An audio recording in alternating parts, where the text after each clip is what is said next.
নমস্কার বন্ধুরা, আমার কুকিং চ্যানেলে আবারও সবাইকে স্বাগত। আজ আমি আপনাদের জন্য নিয়ে চলে এসেছি গন্ধরাজ লেবু দিয়ে দইয়ের শরবত বা গন্ধরাজ ঘোলের রেসিপি।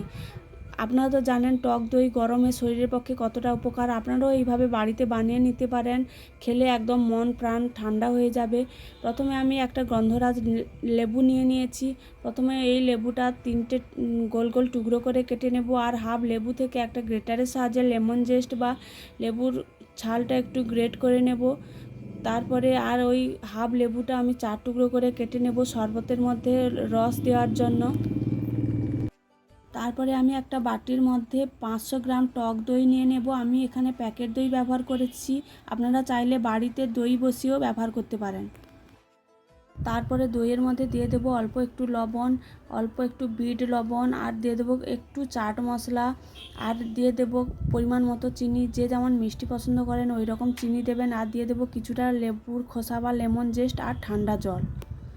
সব কিছু ভালো করে মিশিয়ে নিতে হবে যাতে দইয়ের দানা না থাকে। তার মধ্যে দিয়ে দেবো অল্প একটু লেবুর রস, দিয়ে আবারও ভালো করে মিশিয়ে নেব।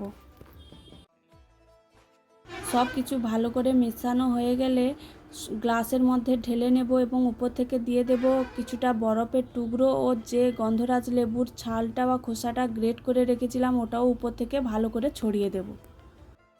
তারপরে একদম রেডি হয়ে যাবে এই গরমে মন প্রাণ একদম ঠান্ডা করার মতো গন্ধরাজ লেবু দিয়ে দইয়ের শরবত বা গন্ধরাজ ঘোল। ভিডিওটি ভালো লাগলে আমার চ্যানেলটি সাবস্ক্রাইব করে দেবেন।